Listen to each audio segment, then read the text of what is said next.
Alright, so here's the Taiho Resort area. This is a Hilton, I think. So that's basically the landmark for the resort region, but I hope there's more than. Oh, okay, never mind. It's Sheraton.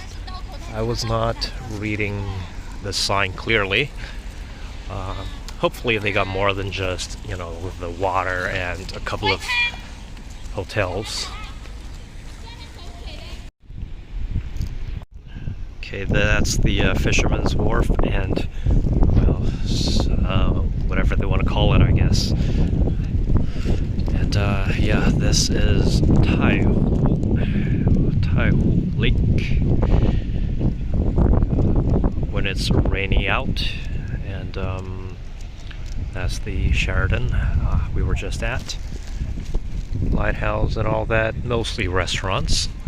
So out of all the Taihu area resorts, the one in Huzhou is definitely by far the most developed. And it's full of tour groups, mostly middle-aged people. But there are some lone travelers, such as myself and that couple over there as well. Gonna be walking around to check things out. My assumption is that if it's on a sunny day, it's gonna look basically the same as every other area of Taihu. So this would be the southern bank, and in Wuxi, that would be the northeastern bank. As for Suzhou, that's a little south, but still the northeastern bank. So that's that. Alright, so this basically concludes my tour of Taihu, the South Bank. I'm on top of whatever this tourist center is. They do offer boat rides, but not today because there are no tourists, and the weather condition doesn't really permit for that anyway. It is raining again because it stopped for like a few minutes just as I got to the lake, but now it's starting to get a little heavier again. So I think I'm just gonna stroll around for a bit, see if there's anything new, but I guess mostly this is it. I'm the only one walking here on the main road up this hill. There is supposedly a temple up there somewhere, so I'll see if I could get there. Most of the hill has been taken up by private housing and resorts, so can't really pass through there except through this public major. It's almost an expressway, so I'll see what happens. There's a ton of land development in the area. Would seem that this stream, or at least part of the lake, has been filled, and that area looks like they're going to be building probably a resort or apartment buildings, who knows. Okay, so I've changed my mind. I think it's best that I just leave. There's nothing here, and everything's just surrounded by construction zones and all that. So even if I do even if I do get to the temple, how am I supposed to get back? That's one thing, and it's just really not worth it to walk another half an hour of all this nothingness. So yeah, I'm gonna call myself a cab and start heading back. Now, what do you know? There's a sign right at the intersection saying that's where the temple is. So I've lied again. I'm gonna be going to the temple.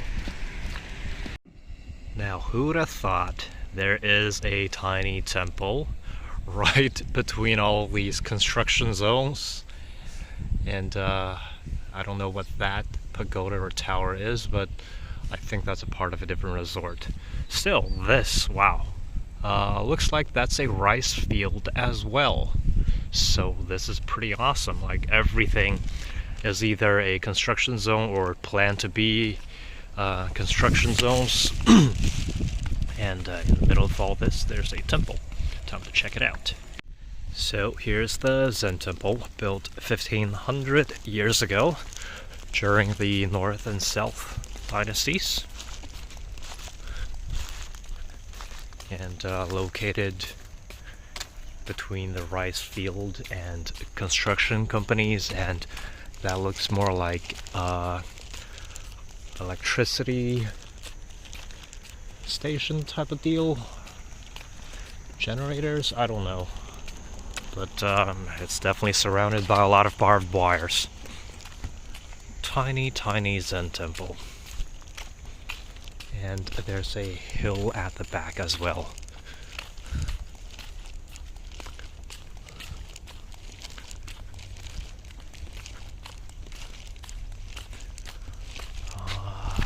Not sure if I can get in, but I'll try. So yeah, here's the center court, and that's the hall for the Buddha. And here's the back, and the back door.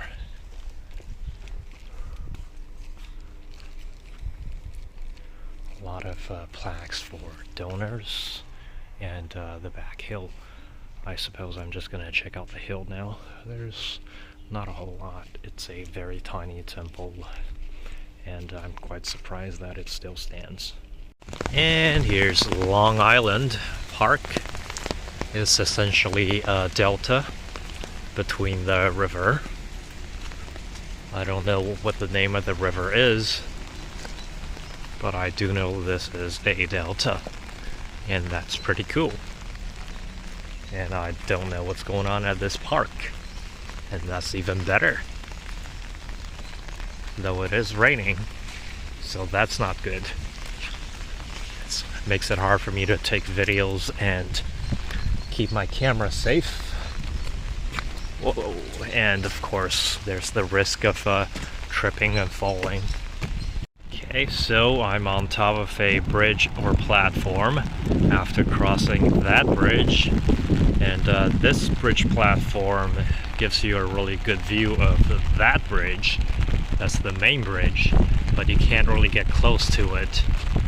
So it's a good spot to really take a look around the city. Have a nice view of the river. See a combination of old neighborhoods and new apartment buildings, as well as the high-rises all the way to the north or the south. Yeah, I think that's the south. Can't tell the directions without the sun. Yeah, there's not a whole lot here in this park. It's just bridges and dried up man-made waterways and a dying lotus pond. It sure sucks when there are no visitors. Yeah, it means nobody's gonna bother to do any maintenance work. As the rain gets heavier, I'm starting to regret my decision a little bit about coming to this Long Island Park. So I'm gonna find the nearest exit and just leave. Roughly, this is my last stop of the day. It's getting cold and I am getting wet. Yeah, so this is Xiangwang 公园, Xiangwang Park. Sounds like one of those parks that's in the middle of the city and filled with the elderly practicing their music or doing their dances.